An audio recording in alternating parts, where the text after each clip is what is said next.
We aren't gonna keep walking. Oh, he's shit, asshole.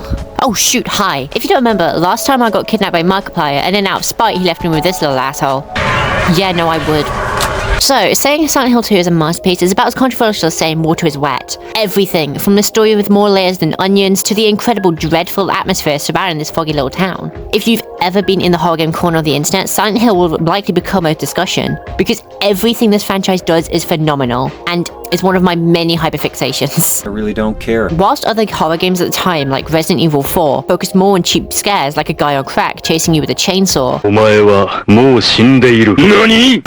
Silent Hill 2 focuses on getting under your skin, with incredibly dark subject matter, incredible monster designs of Masahiro Ito, and the incredible music and sound effects of Akira Yamaoka. And there is no better game to showcase this franchise's best traits than Silent Hill 2. In this video, I plan to go in depth on everything this game has to offer, as this story has been engraved into my brain ever since I first checked it out a couple of years ago. And yes, if you're one of the people asking as to why I've skipped Silent Hill 1, emulation's hard, shut up. I live in Smethwick, Birmingham. If you want the fucking brawl, come down Smethwick, hospitality. I'll come to your house and I'll break your fucking legs. Besides, Silent Hill 2 is easy enough to follow without having experienced the original in any way. If you're a Silent Hill fan, pretend you didn't hear that. And if you want to play Silent Hill 2 yourself, I implore you to do so. Heck, if you can't play the original for whatever reason, and you can run the remake, which I couldn't, then even try that version out. Now that a spoiler warning has been given, boys, girls, whatever the fuck else, welcome to Silent Hill.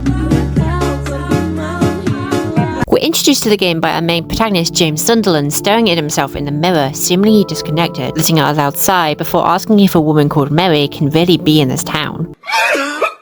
Leaving the bathroom, we have a cutscene which gives us context for why our dude is in Silent Hill. We received a letter from our wife, called Mary. She's waiting in Silent Hill, our special place. However, what's strange is that Mary died 3 years ago to an unnamed disease, but seemingly still struck with grief, James has set out anyway to try and find her. And I really like how matter-of-fact James narrates the fact that his wife's dead. A dead person can't write a letter. I really don't care. Overall though, the mystery of how a dead wife can just give us a letter and wait for us, as well as how James just kind of rolls with it, it's an incredible premise for a horror story. But before we learn anything new, we gotta go into town. So we grab a map of Silent Hill from our car with a letter we just read and a photograph of Mary in our pockets. We make our way to Silent Hill, embarking on a long, winding path. At the end of a long path, we come across a well with a red square inside. What's that? Looking at this makes me feel like someone's groping around inside my skull. It gives me a weird feeling. These things are the way we save in this game, and keep these in mind way later, as their meaning I find super cool.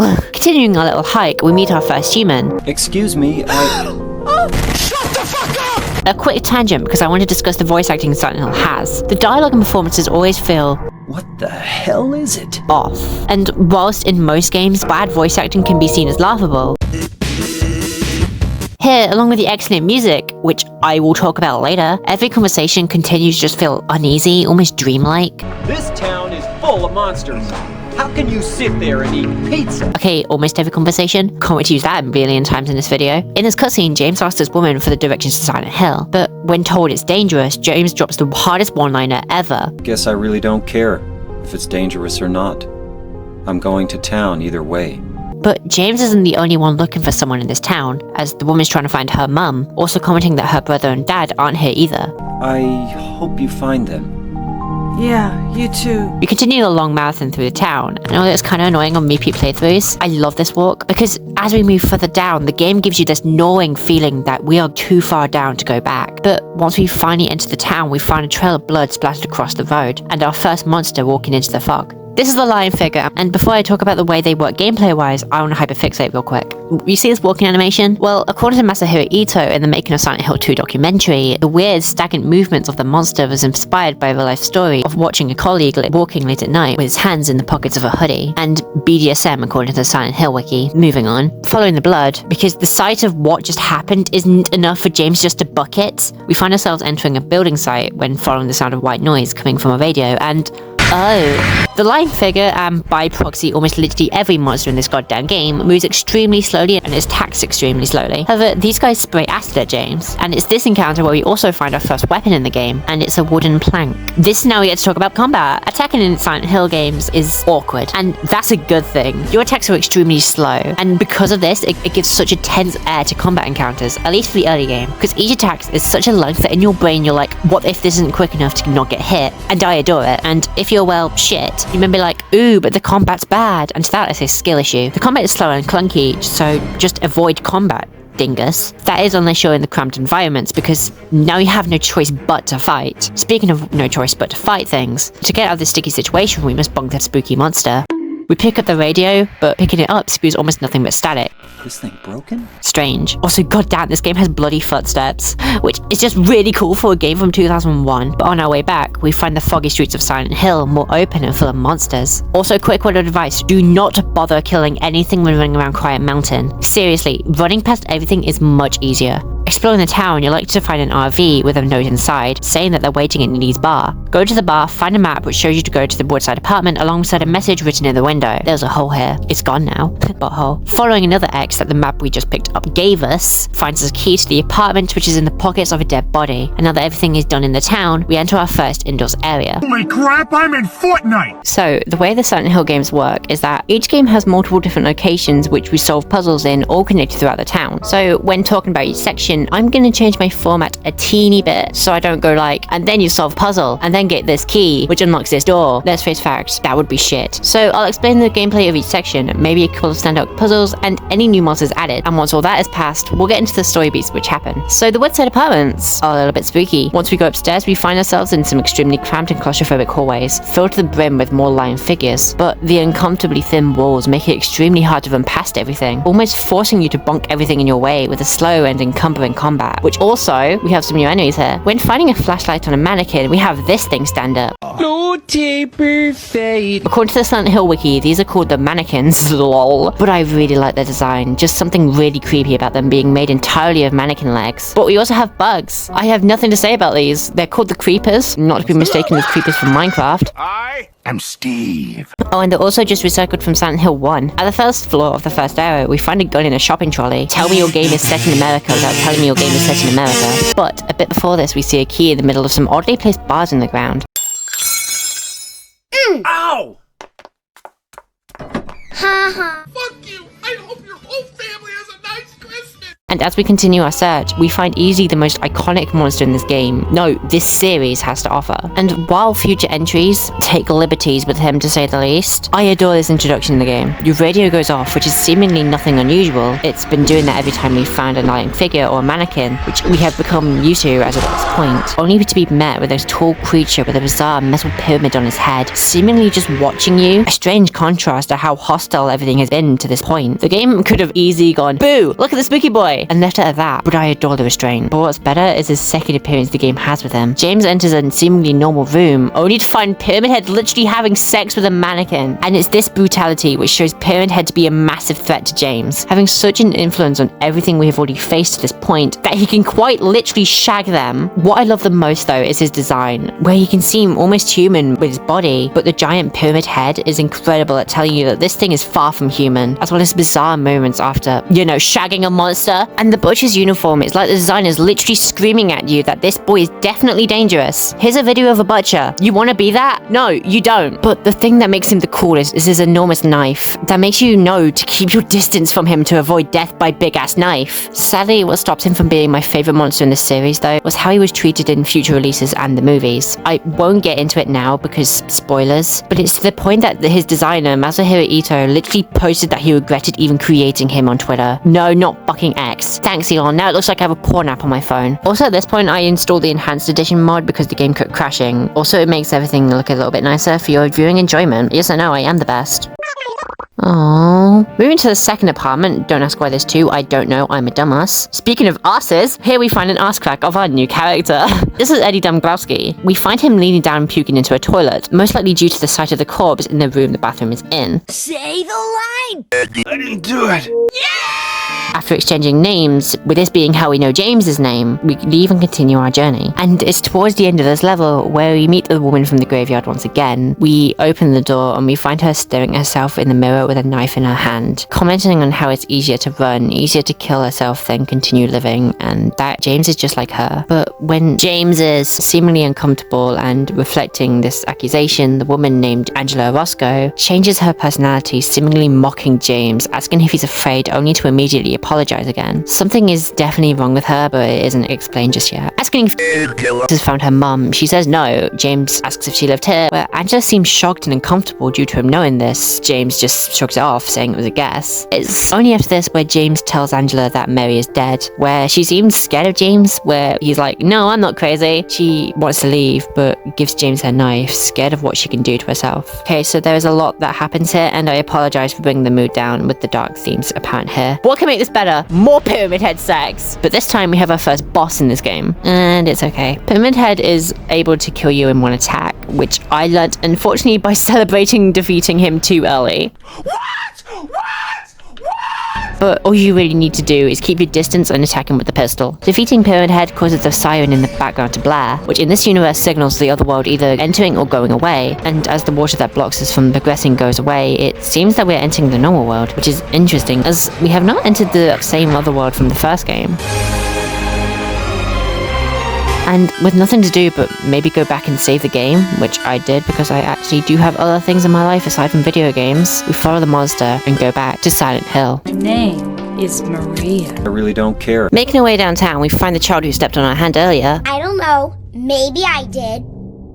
Fucking little fat squeaker little cunt. However, after noticing a letter in her hand, James asks what it is, and she runs away, saying that's none of our business and that we didn't love Mary anyway. How the hell does this little girl know about Mary, let alone knowing that she's James's wife? But that isn't the strangest thing here, because once we reach the Rosewater Park, which James thought to be his and Mary's special place mentioned in the letter, we find this. Mary?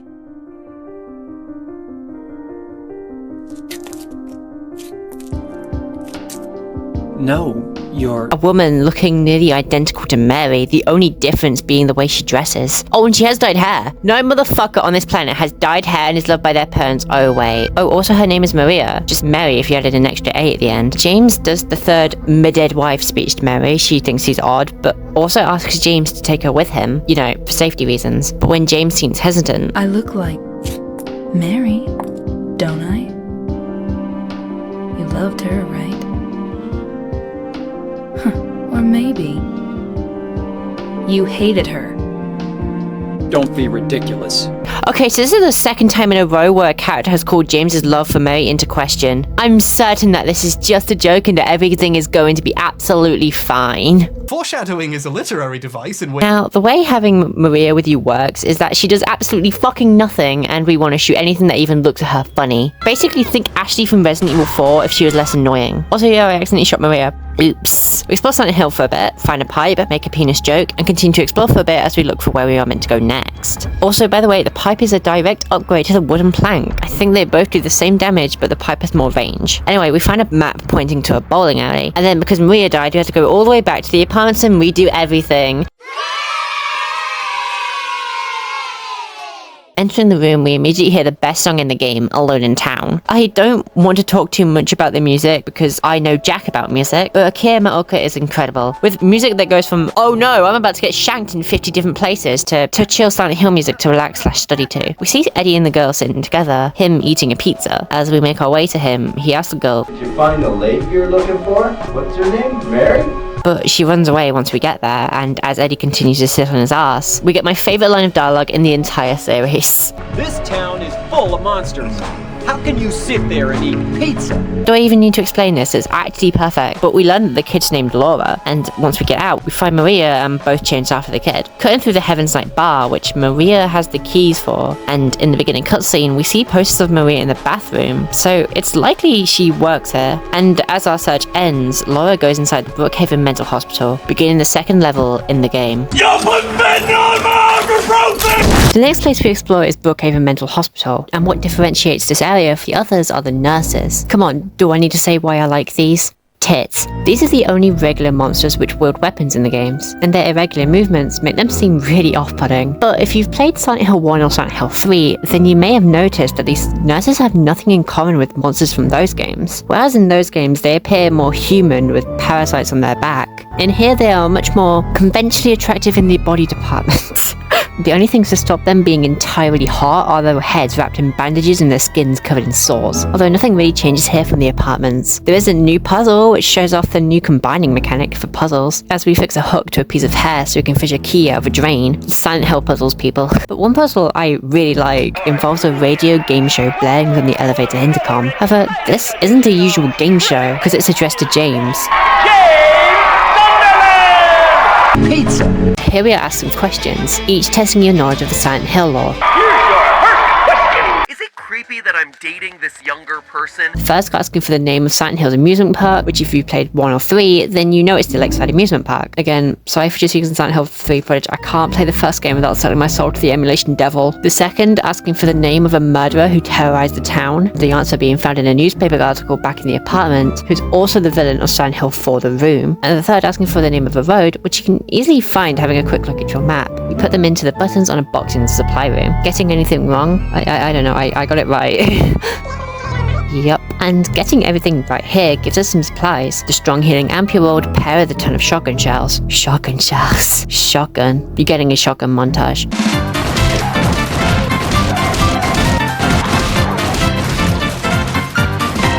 With Mira alongside us in the hospital, we do the exact same thing everyone does playing these games. Interact with every door, hoping it opens up to a new room we haven't seen before. However, we get a cutscene. Maria's sitting on the bed, tired from what she shrugs off as just a hangover, taking a couple of pills and deciding to have a nap. Whilst her safety is probably not certain, we take the key on the stand next to her used to unlock the door to the roof.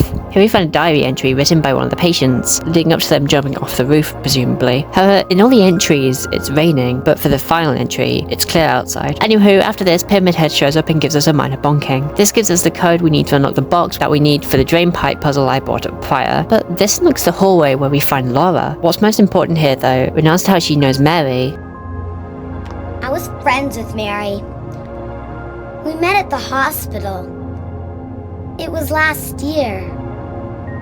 You liar! Laura,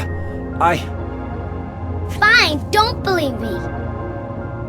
But last year, Mary was already... This goes without saying, but this line definitely answers more questions than answers, because both Laura's and James's stories can't both be true. There is a slight wholesome thing here, however. When James calls Laura by her name, she responds calling Eddie That big fat blabbermouth. It's a really cute way to remind you that this is still just a kid. Anywho, James takes Laura out of the room, only as she remembers she forgot a letter from Mary. But as we enter this room, Laura locks us in. The little shit. But we ain't quite alone here. It feels like Batman porn. This is the Flesh Lips, and just saying that makes me want to wash my mouth out with bleach. Their design consists of a figure strapped to a bed, floating in the air, which Cryosphere would shamelessly steal 12 years later. Also, the way they attack you is by grabbing James with their feet. I'm sure some freak finds this hot. I just love the introduction though. It's just a jarring contrast between Laura's childlike innocence from behind the door. What the fuck you say to me, you little shit? Compared to the grotesque design of the boss fight. Remember how I described the first fight with Pyramid Head as, all you really need to do is keep your distance when attacking with the pistol. Well, that's the exact same thing with not just this fight, but almost every boss fight in Silent Hill 2, apart from another one I won't mention, but it's really bad. So I won't be discussing the way any of these fights work. This is because if you fought against one fight in Silent Hill 2, you've more or less seen them all. Apparently this is remedied in Blue Routine Silent Hill 2 Remake though, but this game still has shitty boss fights. Just because this game has the best story ever doesn't mean I'm cutting the gameplay any slack, because although this game is perfectly slow and encumbering, my word is this easy. I only died a few times, but it's more just me being shite at tank controls and my refusal to waste healing items than it was the game. Bear in mind, I'm on normal difficulty, and I have a very massive issue with the difficulty soon. Just wait a bit though, because I want to go back to sucking the game's cock. Oh, hello, Silent Hill 2. Killing the Flesh Lips causes the sirens to sound off and James to pass out, as we watch him get dragged out into the traditional otherworld with Mary calling out for us. This is now where James's otherworld is more obvious. Unlike the other Team Silent games and the movies, James's otherworld is much more damp, almost as though the hospital has been flooded, and trust me, when we get there I will go on a rant as to what this symbolizes and stuff. The urge to not ruin all sense of storytelling and explain what all the metaphors represent immediately is so hard to resist. Exploring the basement, we see a gap in the wall and, oh, Maria's back, but James thinks for a second that this is Mary, and when he casually shrugs it off. Anyway, I'm glad you're alive. Anyway? What do you mean, anyway? You don't sound very happy to see me. Mary gives him a piece of her mind, and I love this part. The pause before she screams at him, while in any other series could very easily be shrugged off as just really terrible voice acting. Here it just makes the scene all the more unnerving, like she's processing what James had just said, or maybe that she's trying to restrain herself from screaming only to fail and do it anyway. She's upset we left her and that a monster tried to kill her. We promise once again not to leave her and to protect her. Maria asks if we found Laura, as she doesn't know why. I feel like it's up to me to protect her. Anywho, now we have Maria with us. I'm sure nothing wrong will ever happen to her. Yeah, now she's dead. Pyramid Head chases down a hallway into an elevator and Maria is now very dead. Before we leave the hospital, we find a map, a letter, and a key inside the waiting room. He who is not bold enough to be stared at from across the abyss is not bold enough to stare into it himself. We've grabbed the key and marked the new area onto our map. Laura is seen running outside the window, and we must follow the markings the map has instructed us to go to. This is going to be the shortest segment in the video because admittedly nothing story-related happens here. Leaving the hospital, James thinks about Maria's death. Maria's dead. I couldn't protect her. And Laura's been off somewhere. Once again, I couldn't do anything to help. Mary, what should I do? James Sunderland is a burial confirmed. Imagine caring about woman. Exploring the town again, it's a lot darker and now nurses are in the streets. However, more areas are blocked off. Next enemy hides underneath the grates. These are the Mandarins and they crawl underneath the ground to get to your feet. And personally, they remind me of the closer enemies from Silent Hill 3 with their man's first 3 things. Okay, so I've noticed a theme here. If we go back to Neely's, we find a new message on the wall. If you really want to see Mary, you should just die. You might be heading to a different place than Mary, James. You should kill yourself now. So now we find a wrench by a random house which we use in a metal grate under some dirt, which gives us the key into the Silent Hill Historical Society. But before you get to that, I need a rant. Look at how much shotgun ammo I have. I don't like how generous ammo is in Silent Hill 2. As sure, in the early game, combat is pretty ill-advised, enemies are really tanky and ammo is really scarce, but it felt like once I reached the halfway point, I could just shoot everything in my way and not worry about the consequences. And it really sucked, because it meant that playing the game is no longer really that scary, because I can just go rambo on these guys with my shotgun. Here's how much ammo I had just before the final boss, and this is just after another boss fight too. I really think the devs should have held back with giving the player so much ammo, because it made the game so easy. I've seen criticism held at stuff like RE4, Village, and Evil Within for how much ammo you get in those games, but people just ignore that this game did that before any of those games came out. Maybe it's less obvious as monsters don't drop ammo, but anyone who isn't blind can very easily find most of the resources tossed around each area. And now playing the game has no stakes. Sure, the point of Silent Hill has and always will be the story, but can you blame me for being upset here? These games are always the most fun when I feel like any bad fight can run me dry of ammo. And now I have hundreds of bullets, that tension's gone. At least we still have the story. With that rant aside, let's get back on track, shall we? And then, So, if the last area has literally nothing story related, then this area has definitely got the most story out of the main areas. The Silent Hill Historical Society is home to a massive labyrinth, all of which filled with dark holes which lead further and further into the abyss. And afterwards, the area corrupts into the form of a prison. I'm going to jail!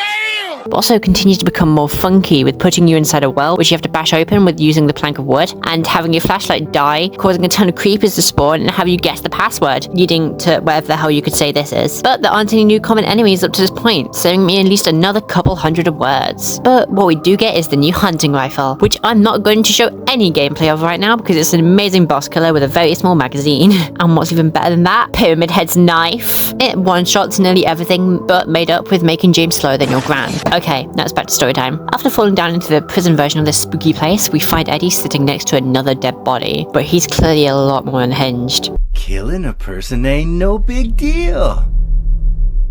Just put the gun to their head. Saying that he killed the guy due to him looking at Eddie funny. But after all this, he shrugs it off that the corpse was just there when he got there. Waiting to walk off into the darkness alone. You're going out there alone? Yeah. This is now where I have to come clean. I have not been 100% honest about Eddie. Eddie has clearly been shown to have a dark side throughout all the encounters we've had with him. Back in the apartments, he made it sure to drive into James's head that he did not kill that guy. But the more egregious example is all the way back in the bowling alley. I thought you said the cops were after you.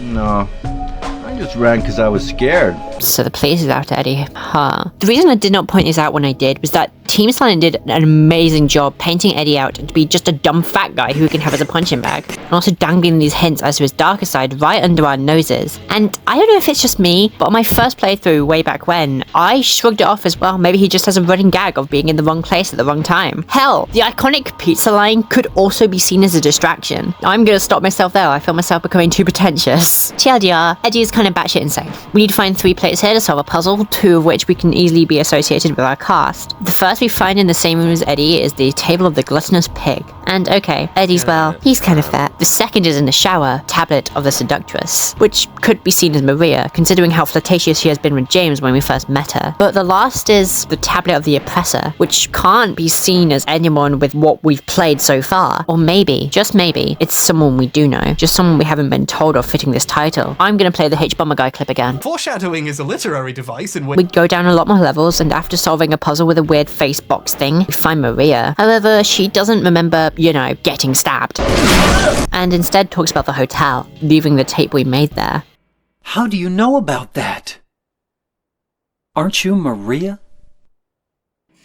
I'm not your Mary. I love how cold this line delivery is, because now we have no idea on is this Maria or Mary, because she knows a hell of enough about us to not be somewhat related, but keeps insisting she's someone else. But Maria still toys with James, offering sex, and because of those bars we can't have Unga Bunga time, and so we gotta go around. Or, you know, James could just stick his you-know-what through. Come on, think creative, Sunderland. But before we do, on our way, we hear Angela screaming. As we enter the room, it's much more different than anything we've seen. The walls are fleshy and disgusting with metal pipes going in and out of holes. If that isn't enough to imply what's going on, the boss fight here is near the abstract daddy, and has the appearance of two people in bed with one another, attacking James by climbing on top of him. The monster that Angela calls daddy. Angela, before the events of the game, was in an extremely toxic household, where she was sexually abused by her father, sometimes her brother too, and it's this trauma which is shown after we kill the thing.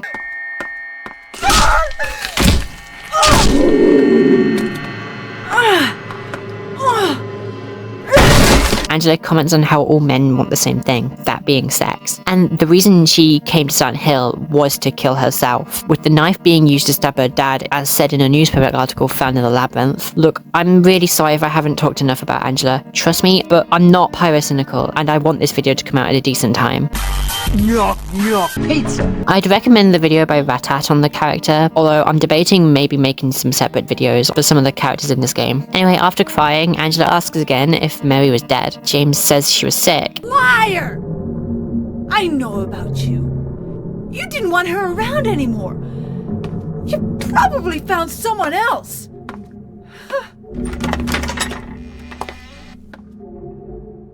That's ridiculous. I never... As we make our way through to Maria, we are stopped by a really interesting puzzle, figuring out a riddle where we must figure out which of the criminals are innocent by pulling on their respective noose. Failure to do so correctly causes a bunch of lying figures to spawn, which would be an issue if I didn't have hundreds of bullets, but again, we've already had that rant. Once again, we find Maria, but she's dead again, for fuck's sake, looking as though she died of some kind of illness. Interesting though, the gate next to this room opens, and we find ourselves in a cemetery with 3 open graves. One for us, Eddie, and Angela, and the one for us having yet another hole. Woo! Yes, I've skipped the holes. You can argue it's a metaphor for James going deeper into his own head all you want. I call it something I can't be asked to talk about. Leave me alone. But anyway, it's during the corridor here where it becomes a lot more foggy and industrial, and it's here where we see Eddie. Is that Benny? The place is full of corpses and it's kinda obvious he's killed them all. He repeats insults most likely heard him before. Anyone who makes fun of him, he'll kill. We are past the time of our shots and pizza, because now we see the real side of Eddie. Before Eddie went to Silent Hill, he had snapped against his football jock bully, shooting his dog and followed by shooting the jock in the leg. So, you clearly see a guy who's unhinged and not afraid to hurt you. You wouldn't say anything to piss him off, right? Eddie, have you gone nuts? I knew it. You too. James, you fucking dumbass. And this starts the fight against Eddie, and it's really, really bad. Basically, he shoots you with a revolver, and you also shoot him. So the entire fight is sitting there with the gun and healing when you need to heal. And that's about it. It's easily the worst fight in the game and has no skill involved. If you want, you could use the rifle to stun lock him a little bit. I think the rifle has more fire rate. But after killing Eddie, James appears a lot more distraught. He did just kill a normal person after all. A human being. And questions if Mary really did die 3 years ago. And as we leave, we go into the docks, the small rowboat we get in, and move towards the bright light in the distance. This section's great. There are no sounds apart from the eerie music and the sounds of the boat, and it allows us to think about everything that has happened so far. as we move towards the final area of the game. Why do they call it oven? When you in the cold food of out hot, eat the food. As we enter the hotel, our goal is now just find Mary. We find a map, and where room 312 is on it, we see a note that says waiting for you. So yeah, basically the entire level is just to get your ass to room 312. And this is my favorite level in the game. For one, it has some really good sections in the game, such as the elevator we need to access to the staff only area having a weight limit, and because James ate a couple of pizza, we need to put all our weapons and ammo and stuff in a nearby locker so we can go downstairs. But this definitely added some much needed tension as we can no longer kill everything we see. And the contrast from being Murder Man to now running past everything in silence without the radio is terrifying. Oh, and the abstract daddies are now common enemies, which back in like 2022 when I first played this game out of curiosity, I remember hearing the sound of these fuckers chasing me and I just stopped playing. You think someone who plays exclusively horror games would have some thick skin, but no, I'm still an enormous coward. The main goal here is to find 3 princess music boxes, which is used for this puzzle. And as someone who watched a ton of Disney movies as a kid, this was truly my strong suit. And looking for keys to open briefcases to find more keys, which lets us get to music box, we find the fish key. Oh, and Laura. You're here to find Mary, aren't you, James? Well, have you? No. Is that why you're here too? She's here, isn't she? If you know where she is, tell me. I'm tired of walking. I wish I knew. But she said it in her letter. What letter? Wanna read it? Here we finally have the letter she told us back in the hospital, and it's truly kind of gut-wrenching. Here Mary writes the letter for the nurses in the hospital to give Laura for her 8th birthday after Mary passes away. And what got me was that she wanted to adopt Laura if she was well enough to do so, loving Laura like her own daughter. And as well as Mary telling Laura not to put too much hate to James, although being a bit moody, he's truly a good person. Laura, how old are you? I turned 8 last week. So, Mary couldn't have died 3 years ago. Could she really be here? Oh, and Laura forgot the other letter that Mary gave us and she runs off to go get it. So we do a ton of puzzles and make it to room 312, and once we input this tape, there is no going back. When I originally wrote this, I did the regurgitate cutscene like a baby bird thing, but I think it's much more effective if you watch it yourself. Are you taping again? Come on. I don't know why, but I just love it here. It's so peaceful. You know what I heard?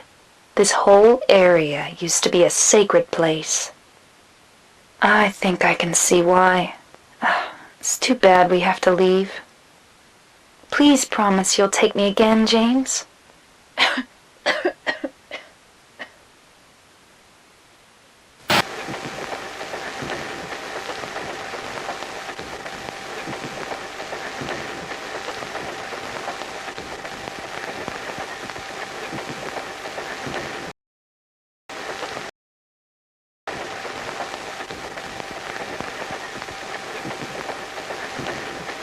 James killed Mary. Mary didn't die 3 years ago due to the mystery illness. James murdered her. And the hints were in our face the entire time. We've had characters constantly tell James that he hated Mary, saw someone else, or even just used her for sex. Something I'd like to notice though is that everyone accusing James is a woman and treated him like the piece of shit he is. Even the town itself mocks James for what he did, calling him an oppressor, heck, even telling him to kill himself in literal writing on the wall, saying that he's going to hell. Even a way to progress has him pulling on a noose to grab a key. Back in Eddie's fight, just before the second phase, Eddie says that he's just like him. Don't get all holy on me, James! This town called you too! You and me are the same! We're not like other people! And although Eddie is definitely worse with the body count, he's right, because James killed someone he claimed to love, or does he? James never says that he loves Mary. What's worse is that Laura goes into room 312 and finds James sitting by the TV, and when James tells her that he killed the woman she cares about, who Laura considered to be like a mother, it was this moment where Laura hits him in the side, repeating that she hates him, and it really got to me, because I just feel really horrible for her. Now left alone, the radio goes off. Do you remember when the radio broke after killing the first enemy? Well, we hear the full sentence of Mary calling out to James and saying she's waiting waiting for him. So is Mary waiting for James? No. If you examine the letter once we go inside the hotel, the letter is a blank piece of paper. James had killed Mary. The reason isn't told, whether it was a mercy killing or simply out of hate. Interesting fact is that in the tape where Mary is killed, originally it was going to have her scream through the static, but to keep the reason up in the air, Team Silent kept it silent. I just realized the pun. But James' plan was to have taken Mary's life and drive into Toluca Lake with corpse in the boot, so they can be together in their special place. And as we leave, the hotel is much more flooded. If you go into the staff room, you can find a tape player, seemingly James talking to a doctor with a bed floating in the air. This is where he learns about Mary's disease being terminal, that she only has 6 months to 3 years left to live. We make our way down to the basement only to find this. A staircase with fire all around Angela, and 2 figures on both sides, which appear like bodies wrapped in a death shroud. Angela sees James, mistaking him for her mum. It's obvious here that she wishes to kill herself, and when James tries to stop her, she asks for the knife back, and even when James uses all he can to resist, he's accused of using it to kill himself. When James comments that It's hot as hell in here. You see it too.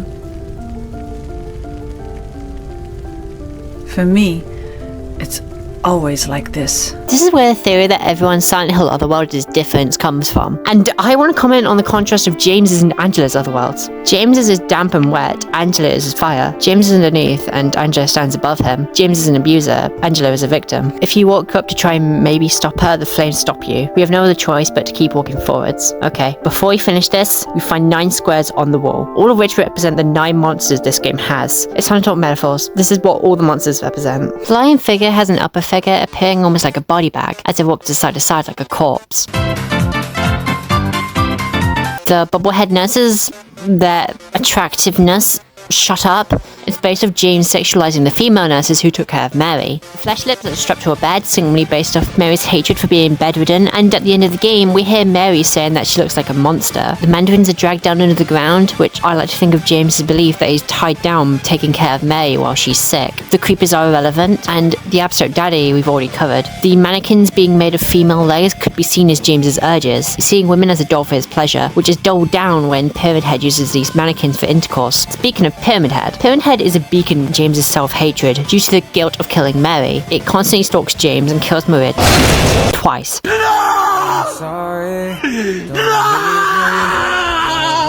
But wait a second, there's 2 of them now. So do you remember when we killed Eddie? The guilt of this action has spawned a second Pyramid Head. Pyramid Head is James's monster. And so when other media in the series, like the Silent Hill movies and the sequel I refuse to acknowledge, fuck Facebook, Silent Hill Homecoming, come. But in these examples, Pyramid Head shouldn't be there. This is James Sunderland's monster, the town's way of torturing a shitty person. So when the other games take it away, it loses a lot of Pyramid Head's identity, because now every fucker has one. What's that? You killed your brother? Here's Pyramid Head. Sorry, the boogeyman. But we've discussed 8 monsters. There's 9 here. Shut up, we'll get to it. Entering the room, James watches the Pyramid Heads kill Maria a 3rd time, and James gains the courage and monologuing that he no longer needs them to punish him before fighting them both.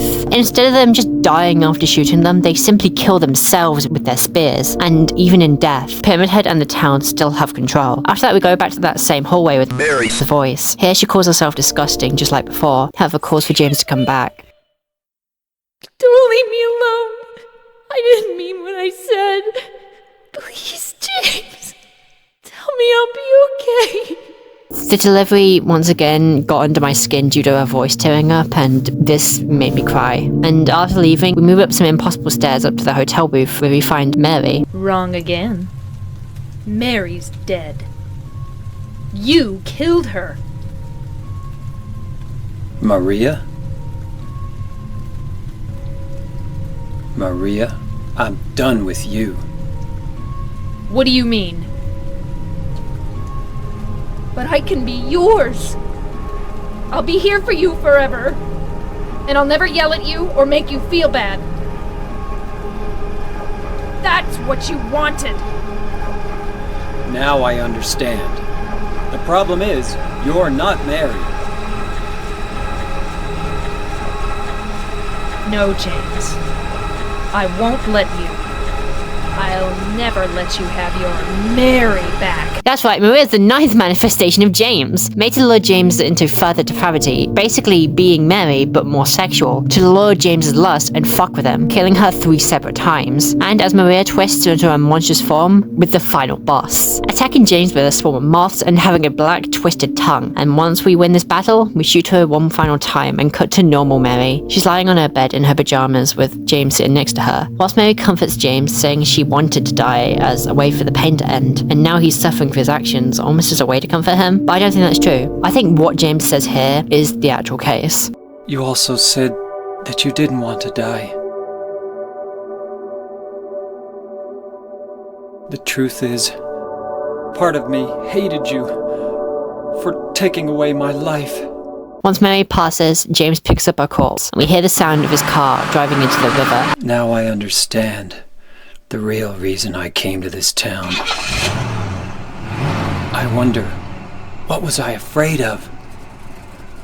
Without you, Mary, I've got nothing. James has taken his own life so they can be together. This is the Immorta ending, and although what ending is canon has never really been told to us, I believe this is the canon ending. There's a shit ton of references that this is the main ending. The flooded otherworld, the repeated references to suicide, and in Silent Hill 4, the landlord out of that game, Frank Sunderland, is James's father. The main character of that game, Henry Townsend, is given a photo from Hank, where Henry comments that his son and daughter-in-law went to Silent Hill and never came back. And as we watch the water, we hear the letter that Mary gave us, final touch which concludes everything perfectly. So what now? We finished the game and I'm about to give my final thoughts. No, eat shit, we've got to talk about the other endings. The ending we got now in Water is the first you get. This is by not taking care of James and by keeping your health low. Know your fucking place, trash. And looking at disturbing things, such as the suicide diary in the hospital and the you're going to hell message in Neely's. So, with everything properly segued, it's time for... Can I put my balls in your The second ending I got was the Leave ending, and this is the best ending. So the game puts a lot more effort into giving you this ending first, but I didn't because I'm so cool. To get this, we must hopefully after taking any bit of damage and continue to keep Mary in our minds by examining her letter. The ending itself has Mary give James the letter we read, and after the letter ending, we see James and Laura walk off in the distance. Aww. Also, what's stopping James killing Laura? No one's awesome now. Easily the worst ending, however, is the Maria ending. To get this, we must treat Maria like the queen she is. Stay by her side and keep checking on her. Also, don't bump into her. The fact that this affects the ending you get is hilarious. The ending has Mary instead of Maria as the final boss, very confusing, refusing to give James any closure. And instead of Mary on her deathbed, we go back to James and Maria by the lake they met, and they two go home together. So why is this ending the worst? It seems mostly happy. It's this little line. You'd better do something about that cough. And it gives me the idea that this is a time loop, that Mary's replacement will keep dying, James will kill them, and James will find another, and the cycle will keep going and going and going on until James himself dies. And also, no, this is not implying the time loop theory. That theory's stupid. And those are the 3 main endings. Am I done yet? Fuck. Rebirth ending. You find 4 items. In the ending, after killing Mary/Maria, I still don't know. James takes Maria's corpse in the rowboat as a way for him to take it to the Silent Hill gods and resurrect his dead wife. It's really creepy and really neat. UFO ending. Almost every game has one. Use a funny little stone in certain locations and James gets abducted by aliens, as well as by Harry Mason from the first game. The fact that Harry asks if he's seen a little girl around here, which he does the entire time in the first game, is great. Ugh, I can't be asked to do the next ending. Hannah, you do the next thing, man. Boo! Scared you, didn't I? Hello, fake butterflies. My name's Hannibal Nectar, and I've been the one controlling this video the entire time, and you don't even know it! Yes. Get snuck upon. Speaking of the unexpected controlling something, why don't we talk about a dog for a few minutes? Yeah, this is an actual thing that was in the game. Some mad lad thought it would be funny to make a secret ending where you find a random Shiba controlling the entire game from behind the scenes. I don't even know how to explain what I felt when I first saw this. This is the most aggressive tonal shift in existence, yet it fits so well and I don't understand it. The line, "So it was all your work," has been engraved into my skull. I already know this game is weird by design, but this is just... it's crossing the line at this point. It's so funny to think that all this stuff that James had to endure had nothing to do with his wife and instead was just him dealing with a suppressed love of dogs. So that's why this ending has the Hannibal approved stamp of approvingness, which automatically makes it canon no matter what you say to me. Anyway, that's all I wanted to say about it. If you like my voice and stuff, I suggest you go to my channel so you hear it more. But don't go yet. Finish the video you're currently watching, or I'll break your fingers. Thank you, Hannibal Nectar. Please check her out. She's really nice and stuff. Also, after she did this for me, I kinda became her editor, followed by a certain Moomin. A white man can say the hard R, but that doesn't immediately make him racist. We don't talk about him. Anyway, now that everything is done, we've got more extra stuff to talk about. I really don't care. What's a survival horror game without secret weapons, baby? Which one-taps everything and is extremely fun to use, and I love the idea of James running up to people like Angela with a chainsaw. We also have the hyper spray, but my version is the worst one and has no damage. Great. The more powerful versions are unlocked by getting a better endgame ranking. The best I got was 5 stars out of 10. I'm not doing a 10-star run. Please don't make me. But before I go into the conclusion, we have Born From a Wish. Here we play as Maria, and I really like it. It explores Maria coming to terms with not being real before meeting James in the park. And overall, it's a really neat side mode. The main level is very Spencer Mansion-like, and I adore it. You were almost Only downside is the other level is the apartments again. But I don't really want to go in depth because I feel like I should give you guys something to explore if you are to play it for yourself. So, originally I wrote a whole conclusion, but I want this to be done so bad. TLDR, game good. Nope, one last thing. You know it, Aggie. Their name's Aggie, by the way. It won the poll. In my restless dreams, I see that town, Silent Hill. I got a letter. The name on the envelope said Mary. Oh, it's you. Will you hold it for me? If I kept it. I'm not sure what I might do. Killing a person ain't no big deal. Just put the gun to their head. I look like Mary, don't I? Loved her, right? The truth is, part of me hated you for taking away my life.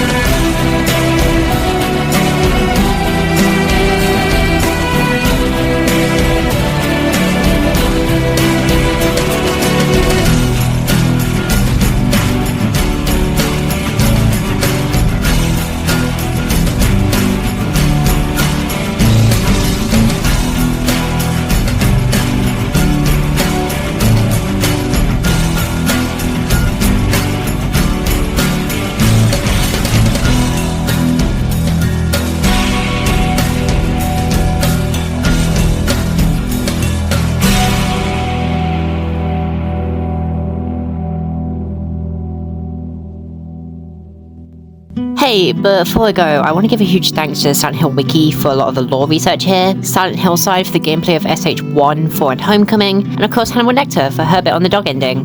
Thanks, and